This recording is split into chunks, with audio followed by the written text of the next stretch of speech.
Hello everyone, welcome back to Ninja Prep. This is Kapil Goyal, your educator and mentor for PG Physics. तो MSc through IIT jam, उसमें भी कौन से IIT से क्या placement है, क्या इसकी रैंक है, क्या इसमें कोर्सेज हैं। तो इस सीरीज़ में आज हम बात करने वाले हैं IIT दिल्ली की। हम बात करेंगे IIT दिल्ली की NRF रैंकिंग क्या है, कौन से कोर्स यहाँ पर अवेलेबल हैं। सबसे मेन क्वेश्चन कि IIT जैम के बाद प्लेसमेंट क्या होता है, जो मैं इतनी मेहनत कर रहा हूँ या कर रही हूँ उसके बाद भी मुझे प्लेसमेंट होगा या नहीं होगा, और अगर मेरे को IIT दिल्ली के अंदर एडमिशन लेना है तो उसके लिए ओपनिंग रैंक और क्लोजिंग रैंक क्या है। तो इस वीडियो को हम कंटिन्यू करें इसके पहले वो सभी लोग जो IIT जैम की प्रिपरेशन कर रहे हैं किसी भी कोर्स के लिए, चाहे वो केमिस्ट्री के लिए, चाहे इकोनॉमिक्स के लिए, चाहे MSc के मैथमेटिक्स के लिए और चाहे फिजिक्स के लिए, तो ये वीडियो आप लोगों के लिए है। काफ़ी यूजफुल इंफॉर्मेशन आपको इस वीडियो से मिलने वाली है। तो please do subscribe my channel and press bell icon for regular updates. तो चलिए स्टार्ट करते हैं। तो सबसे पहले तो मैं अगर बात कर लूँ रैंकिंग की, तो रैंकिंग की तो नो डाउट जितनी भी IITs हैं वो सबसे अच्छी ही होंगी इंडिया की अगर बात करें। फिर भी अगर तुम्हारे दिल की तसल्ली के लिए बात करें तो 2003 के अंदर ओवरऑल मतलब जितने भी कोर्सेज चलते हैं, चाहे वो इंजीनियरिंग के हों चाहे वो नॉन इंजीनियरिंग के कोर्सेज हों, उन सभी के लिए जो रैंक थी आउट ऑफ 200 कॉलेजेस, ये थी 3 IIT दिल्ली की। 2022 में ये 4 थी और 2021 में ये 4 थी। उसके अलावा अगर QS वर्ल्ड यूनिवर्सिटी रैंकिंग का जो इंडेक्स है उसके हिसाब से अगर हम बात करें तो 2023 में टॉप 1400 कॉलेजेस में से या यूनिवर्सिटीज़ में से इंटरनेशनल लेवल पर IIT दिल्ली 174 रैंक पर था। 2021 में ये 193 पर था और 2020 में ये इंडिया में टॉप 100 में 3 रैंक पर था। यानी कि इंडिया में तो जितने भी IITs हैं, IIT बॉम्बे, मद्रास और ये सब टॉप 10 के अंदर लाइक करेंगे। इसमें तो अपने को कुछ बोलने की ज़रूरत है ही नहीं। बेस्ट इंस्टीट्यूशन में जा रहे हो अगर सिलेक्शन हो। कोर्स यहाँ पर आपको 4 अवेलेबल होते हैं, केमिस्ट्री, एक मैथमेटिक्स, एक फिजिक्स और एक इकोनॉमिक्स। एलिजिबिलिटी क्राइटेरिया जरूर ध्यान रख लेना। अगर आपको किसी भी IIT में एडमिशन लेना है जैम के थ्रू तो एलिजिबिलिटी क्राइटेरिया पर एक बार ध्यान दे लेना, है ना। कोई भी जैम का फॉर्म भर रहे हो आप, कोई भी स्टूडेंट हो, तो वो एलिजिबिलिटी क्राइटेरिया को एक बार ज़रूर देख लेना, स्पेशली केमिस्ट्री वाले बच्चे। क्योंकि केमिस्ट्री वाले जो बच्चे हैं, स्पेशली बायो ग्रुप वाले बच्चे, वो अटक जाते हैं। और जहाँ पर भी CBCS स्कीम है, choice based credit system scheme है, वो भी अटक जाते हैं क्योंकि कॉम्बिनेशन बन जाता है कई जगह केमिस्ट्री फिजिक्स का या केमिस्ट्री मैथमेटिक्स का। तो फॉर्म भरते समय एक बार देख लेना कि क्या मांगा हुआ है एलिजिबिलिटी में। यहाँ पर अगर केमिस्ट्री की एलिजिबिलिटी की बात करूँ तो ऑल 6 सेमेस्टर्स या 3 साल तक केमिस्ट्री आपके पास सब्जेक्ट होना चाहिए। कॉम्बिनेशन का कोई चक्कर यहाँ पर IIT दिल्ली में तो नहीं है। फिर अगर उसके बाद में मैथमेटिक्स में बात करूँ तो एटलीस्ट 2 ईयर्स या 4 सेमेस्टर तक कम से कम आपके पास मैथमेटिक्स होना चाहिए। इंजीनियरिंग जिसके पास है उसके लिए कोई रेस्ट्रिक्शन नहीं है। इसी तरह से अगर मैं फिजिक्स वालों के लिए बात करूं तो 2 साल या कम से कम 4 सेमेस्टर तक आपके पास फिजिक्स सब्जेक्ट होना ही होना चाहिए, और कम से कम 1 साल या 2 सेमेस्टर तक आपके पास मैथमेटिक्स होना चाहिए। कॉम्बिनेशन है यहाँ पर, ध्यान रखना, कम से कम 1 साल या 2 सेमेस्टर तक मैथमेटिक्स होना चाहिए। इंजीनियरिंग वालों के लिए अगेन कोई रेस्ट्रिक्शन नहीं है। इकोनॉमिक्स की अगर मैं बात करूँ तो इकोनॉमिक्स के केस में BA, BSc, BCom, B statistics, bachelor of mathematics, BTech, PE और equivalent with minimum of 3 years of education after completing higher secondary schooling 10+2 और इक्विवेलेंट। आपने BA किया हो, BSc किया हो, BCom किया हो, बैचलर ऑफ स्टैटिस्टिक्स हो, बैचलर ऑफ मैथ्स हो, BTech हो, BE और इक्विवेलेंट हो, 3 साल का कम से कम आपका ग्रेजुएशन होना चाहिए, तो आप इकोनॉमिक्स के लिए अप्लाई कर सकते हैं। नंबर ऑफ सीट्स की बात करें तो केमिस्ट्री में टोटल नंबर ऑफ सीट्स हैं 68, मैथमेटिक्स में 68, फिजिक्स में 68 और इकोनॉमिक्स में टोटल नंबर ऑफ सीट्स हैं 25।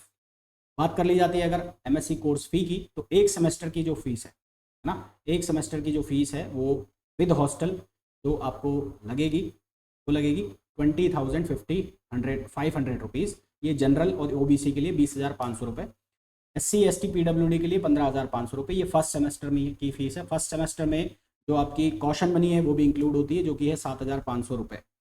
सेकेंड सेमेस्टर से ये वाली जो फीस है वो हट जाती है, तो फीस कम होकर लगभग 14,000 रुपये पे आ जाती है ना। तो यानी कि 1 साल की फीस की अगर हम बात करें तो लगभग 40,000 से 45,000 रुपये तक पड़ता है। उसके अलावा आपके अदर एक्सपेंसेस जो भी आप खर्चा करते हैं वो अलग।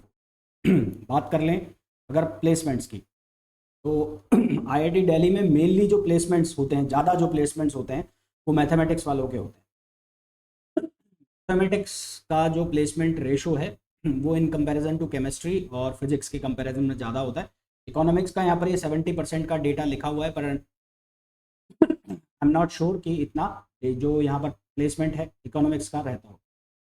बात कर लूँ कौन सी कंपनीज ज़्यादा आती है, तो केमिस्ट्री में मोस्टली जो कंपनी है एजुकेशन कंपनीज होती है, लाइक जो कोचिंग इंस्टीट्यूट्स होते हैं, बड़े कोचिंग इंस्टीट्यूट्स, वो यहाँ से स्टूडेंट्स का प्लेसमेंट लेती है। इकोनॉमिक्स में ज़्यादातर जो कंपनीज आती हैं वो फिनेंस कंपनी और कंसल्टिंग कंपनी है ना, जो फिनेंस और कंसल्टिंग कंपनीज होती है वो ज़्यादा आती है। मैथमेटिक्स में एजुकेशन कंपनीज यानी कि कोचिंग इंस्टीट्यूट्स, फिनेंस कंपनी और कंसल्टिंग कंपनी वो ज़्यादा होती है। फिजिक्स में भी एजुकेशन, फिनेंस और कंसल्टिंग कंपनीज ज़्यादा होती है। ओवरऑल देखा जाए तो मैथमेटिक्स तीनों कोर्सेज में से मैथमेटिक्स के बच्चे हैं जो ज़्यादा प्लेस्ड होते हैं। एवरेज पैकेज की बात करें तो लगभग 7 से 8 लाख रुपए तक रहता है। कुछ एक बच्चों के जो पैकेज हैं वो 20 लाख से 25 लाख की रेंज में भी होते हैं। वो ज़्यादातर जो एजुकेशन कंपनीज हैं या कोचिंग्स हैं उनमें ही होते हैं इतने हाई लेवल पे पैकेज। प्लेसमेंट रेशो की बात करें तो केमिस्ट्री के अंदर ऑलमोस्ट 60% स्टूडेंट्स जो पार्टिसिपेट करते हैं वो प्लेस हो जाते हैं। इकोनॉमिक्स में भी इतने प्लेस हो जाते हैं, मैथमेटिक्स में भी प्लेस हो जाते हैं और फिजिक्स में भी इतना परसेंट ही प्लेस हो जाते हैं।